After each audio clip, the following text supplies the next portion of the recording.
I'm just kind of ready for the next chapter and a new challenge in my life, but I think the reason I decided to announce it when I did was just to have that closure. You may have seen the viral videos, the ones with dramatic thumbnails and robotic voices claiming Caitlin Clark held a secret emergency meeting on July 8th.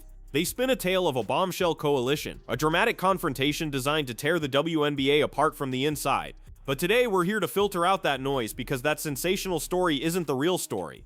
The truth is infinitely more sophisticated, more calculated, and it's happening right now, hidden in plain sight. This isn't about a fabricated, loud confrontation. It's about a very real, very quiet friendship being weaponized as the perfect cover for a brilliant strategic power play. It's an operation orchestrated to exploit the league's greatest secret weakness, right on the eve of a collective bargaining agreement war that will define the next generation of women's professional basketball. To execute a political masterstroke, you must first build the perfect disguise, a narrative so wholesome and beloved that no one would ever dare to question it. The friendship between Caitlin Clark, Sophie Cunningham, and Lexi Hull has become exactly that.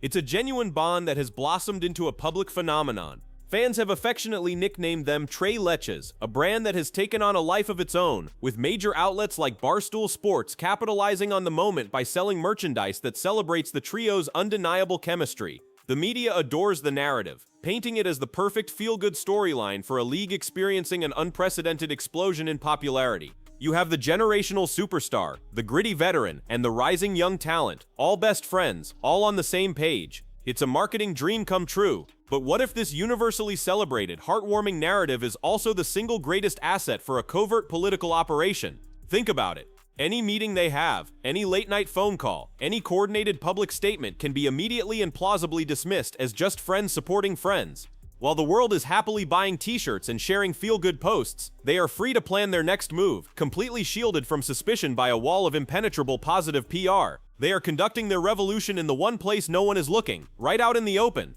Of course, for any alliance to have real teeth, it needs more than just a good cover story. It needs a leader, a battle-tested enforcer who understands the league's intricate politics and knows exactly where to apply pressure to make the system bend. This is the role of Sophie Cunningham. And here is where the mainstream narrative gets it completely wrong, revealing just how strategic this operation truly is. Many believe Cunningham is right there in the Indiana locker room, a convenient mentor for Clark. The truth is far more calculated and speaks to a much larger plan. Cunningham is the seasoned veteran captain of the Phoenix Mercury. This isn't an alliance born of locker room convenience. It's a deliberate, sophisticated cross-country network. Cunningham has been in the league for years. She has seen how the business side operates. She understands the political maneuvering behind closed doors, and she commands immense respect from players across every team. Since Clark's arrival in the WNBA, Cunningham has been fiercely and publicly vocal about her primary mission to protect her. On the surface, it's a classic case of a respected veteran looking out for a phenomenal rookie, but for a narrative analyst, that word protect carries a much deeper, multi-layered meaning.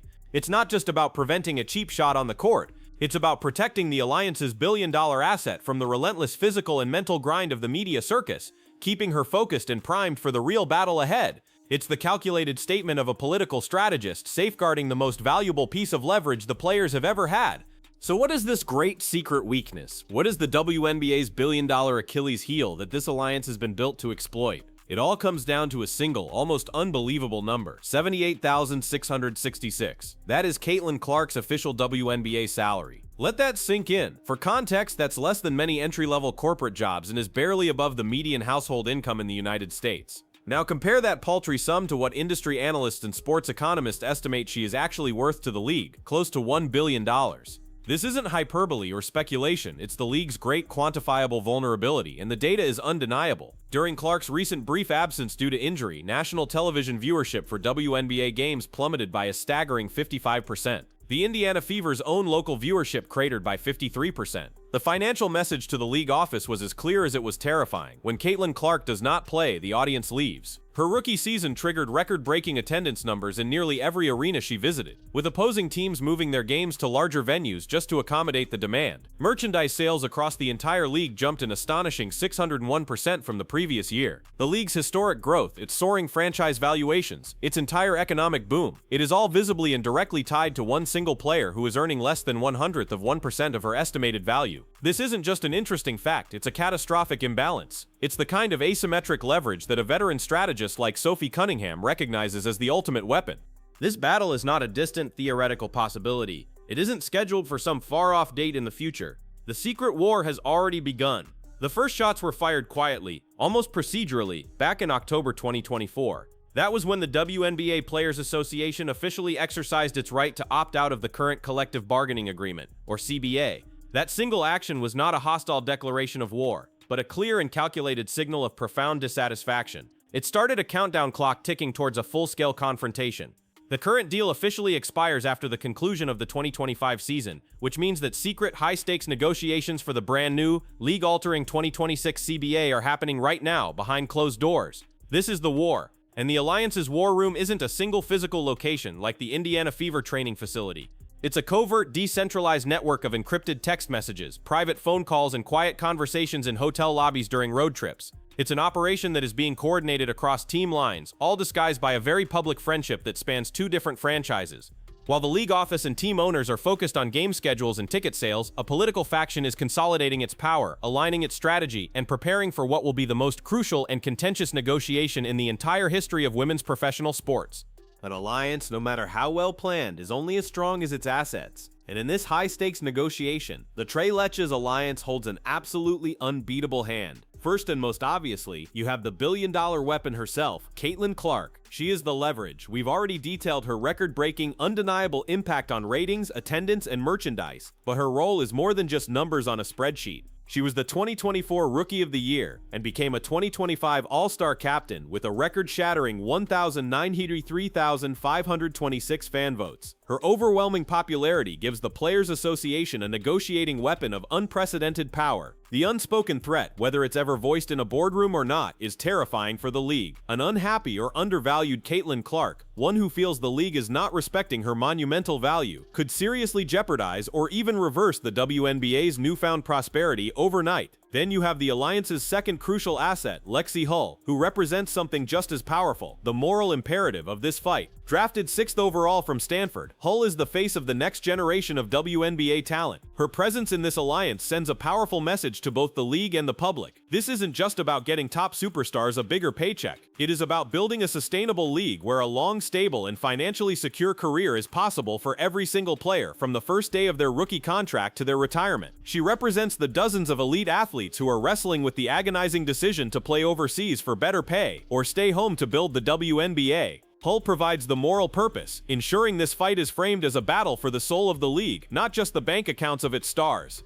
Player activism in the WNBA is certainly nothing new. For decades, legendary veterans have fought grueling, often thankless battles for small, incremental changes that laid the groundwork for today. We saw organized pushes to address nightmarish travel conditions, intense debates over restrictive salary caps, and bitter struggles with the overseas play prioritization rules that forced players into an impossible choice between league loyalty and their own financial stability. These were hard, necessary fights, but this time is profoundly different.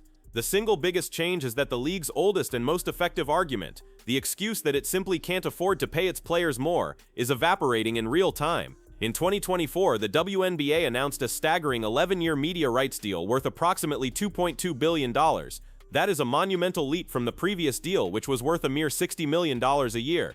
The money is no longer a hypothetical concept. It is pouring into the system at an unbelievable rate. This financial boom is being supercharged by the Clark effect. League-wide franchise valuations have shot up an average of 180%, with the Indiana Fever's own valuation exploding by an incredible 273% in just 1 year. The players can now point to tangible, massive revenue streams that simply did not exist on this scale before. The public can see the sold-out arenas and record-shattering ratings with their own eyes. For the first time, the excuse that the league can't afford it no longer holds any weight. The well is no longer dry, it's overflowing, and with billions of new dollars suddenly on the table, the league has finally and completely run out of excuses. So, with the money confirmed and the leverage secured, what is the ultimate goal? What does this alliance truly want to achieve with the 2026 CBA? It's something far more radical and systemic than just bumping up the max-level paycheck. It's about fundamentally redefining the very concept of value in the WNBA. We can find clues in the public statements of those closest to the situation. Clark herself has openly expressed her frustration with the league's illogical pay structures. When discussing the Commissioner's Cup prize money, she said, "You get more for this than you do if you're the champion. It makes no sense. Someone tell Kathy to help us out." That is not just a player complaining about a bonus. That is the league's biggest star, its primary revenue driver, openly and publicly calling out the flawed system and demanding fundamental change. Connecting these dots, the endgame becomes crystal clear. The alliance isn't just asking for a raise, they are pushing for a revolution. They are aiming for a new system where player compensation is directly and transparently tied to the revenue they generate. This could mean a guaranteed percentage of media rights deals, a direct share in merchandise sales, or new business models that allow players to benefit from the soaring franchise values they are helping to create. This is their true objective, a quiet coup orchestrated by a veteran strategist and powered by once-in-a-generation star power, designed to seize control of their own financial destiny. When you connect all the dots, the picture becomes undeniable. The celebrated Leches friendship is far more than just a wholesome story for social media. It is the perfect public cover for a sophisticated and meticulously calculated political operation. This operation is masterminded by a veteran strategist in Sophie Cunningham, designed to leverage Caitlin Clark's unprecedented star power to exploit the league's most glaring financial vulnerabilities. Their target is the secret 2026 CBA war, and their goal is not just a raise, it's a revolution in how player value is defined, fought for, and ultimately won. This isn't just a negotiation, it's a fundamental recalibration of power, a revolution disguised as a friendship. The only question that remains is, what will happen when the league realizes it's not negotiating with employees but with the very architects of its own success? And what is the single biggest change they must secure in the new CBA to declare victory? We will be tracking every move because the future of the league hangs in the balance.